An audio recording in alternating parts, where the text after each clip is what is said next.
எடுத்துக்கலாம்? இது வந்து பார்த்தீங்கன்னா நம்ம தொடர்ந்து ஒரு இப்போ உதாரணத்துக்கு வெற்றி சாப்பிடும்போது 6 மாதம் கூட எடுத்துக்கலாம், ஒன்றும் பிரச்சனை இல்லை.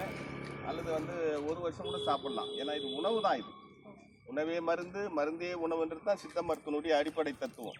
அதனால் இது வந்து சாப்பிடக்கூடிய மூலிகை. அந்த காலத்துலேருந்து குழந்தை முதல் பெரியோர் வரையிலும் சாப்பிட்டு வர்றாங்க. அதனால் இந்த மூலிகை வந்து நாம் தொடர்ந்து சாப்பிடலாம், தொடர்ந்து இதை எடுத்து இது பண்ணிட்டு வரலாம். எந்த ஒரு பிரச்சனையும் கிடையாது, சைடு எஃபெக்டும் கிடையாது. என்னன்னா இது பறிக்கும் பொழுது இந்த முட்கள் இருக்கும், இந்த முட்கள் கையில் குத்தாமல் பார்த்து லேசாக சாப்பிடலாம். இந்த பழங்களை தான் மெயினாக வந்து சாப்பிடணும். அந்த காலத்துல தாத்தா பாட்டிங்களாம் எப்படி எடுத்தாங்கன்னு சொல்றீங்களா? ஆமாம், அந்த காலத்தில் வந்து தாத்தா பாட்டியெல்லாம் இதை அவங்க வந்து இப்போ என்ன பண்ணுவாங்க கேட்டால், நார்மலாக பழம் சாப்பிட்ற மாதிரி தான் எடுத்து பழத்தை பறித்து சாப்பிடுவாங்க. அந்த இப்போ வயசானவங்க வந்து என்ன பண்ணுவாங்கன்னா, நல்லா பசிக்கிறதுக்காக இந்த இலையெல்லாம் எடுத்து துவையல் மாதிரி அரைப்பாங்க. இந்த இலையை எண்ணெயில் லேசாக வதக்கிட்டு இதில் இஞ்சி, பூண்டு, புளி, கறிவேப்பிலை, கொத்தமல்லி, உப்பெல்லாம் வச்சு ஒரு துவையல் மாதிரி அரைச்சிட்டு அதை வந்து கஞ்சி சொல்லுவாங்கள்ல கிராமத்தில், அந்த கஞ்சிக்கு வந்து இது சாப்பிடுவாங்க. அதுக்காகவே வந்து இது பயன்படுது இந்த மூலிகை. ஓகேவா? அதுக்கு வந்து பயன்படுத்திட்டு இருந்தாங்க. அடுத்து வந்து இந்த பூ இருக்குது பாருங்கள், இந்த பூ கூட மருந்து இருக்குது. இதில் மெடிசன் தான், இது மெடிசன் வேல்யூ.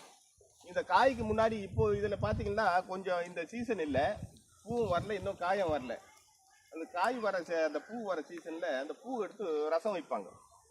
நம்ம வேப்பம்பூ எப்படி ரசம் வைக்கிறோமோ அந்த மாதிரி அவங்க என்ன பண்ணுவாங்கன்னு கேட்டால், இந்த பூக்களை எடுத்து எண்ணெயில் லேசாக வதக்கிட்டு அதில் வந்து நம்ம ரசத்துக்கு இஞ்சி, பூண்டு, புளி, கொத்தமல்லி, கறிவேப்பிலாம் வைக்கிறதுல அந்த மாதிரி வச்சு இதை ரசம் வைப்பாங்க. ரசம் வச்சு சாப்பிடும்போது உடம்புல இருக்கிற அந்த வாயுவெல்லாம் வெளியேற்றும், இன்னும் ஏதாவது வந்து ஆறும். அந்த மாதிரி பூ எப்படி இருக்கும்? இது பூ ஒரு light white colour, pure white வராது, ஒரு லைட் ஒயிட் இருக்கும். சின்னதாக தான் இருக்கும், புதுசாக சின்னதாக பூக்கும். பழம் வந்து ஒரு ரோஸ் கலராக, பிங்க் கலராக வரும். இது வந்து நாட்டு இலந்தை.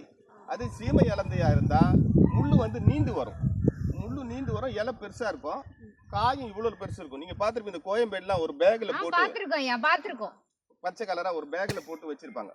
ஒருவேளை இது கிடைக்கலன்னா அதையும் சாப்பிட்லாம். அதுக்கு கொட்டை வந்து பார்த்தீங்கன்னா நீட்டமாக இருக்கும், மெலிசா. இதுக்கு கொட்டை வந்து குண்டாக இருக்கும். அதுமாரி வித்தியாசம் தான், ரெண்டும் ஒன்று தான், இருந்தாலும் இதுதான் சத்து கொஞ்சம் அதிகம். அதனால் வந்து இதை நம்ம எடுத்துக்கலாம். ஐயா, இந்த மாதிரி மூலிகைகள் எங்கே கிடைக்கும்? இது வந்து பார்த்தீங்கன்னா கிராம சைடு தான் பெரும்பாலும் கிடைக்கும். காடு சார்ந்த இடம், அதாவது வாய்க்கால், அந்த கம்மாக்கரை, குளம், குட்டை அந்த ஓரத்துங்களில், கரை ஓரத்தில் இருக்கும். இது உதரான இடத்துல இருக்கும். ஒருவேளை சென்னையில் இருக்கிறவங்களுக்கு கிடைக்கலன்னா நாட்டு மருந்து கடையில் சொன்னீங்கன்னா, அந்த மாதிரி இலந்தை இலை வேணும்னா அவங்க இதை நல்லா கட் பண்ணி காய வச்சு நம்மளுக்கு கொடுப்பாங்க. சென்னையில் நாட்டு மருந்து கடையில் இதை வாங்கிக்கலாம்.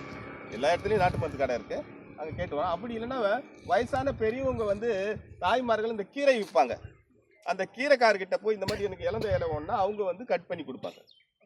அடுத்து வந்து இதை முஸ்லீம்கள் வந்து இந்த இலந்தை இலையை அந்த ஈமச்சடங்குக்காக பயன்படுத்துகிறாங்க.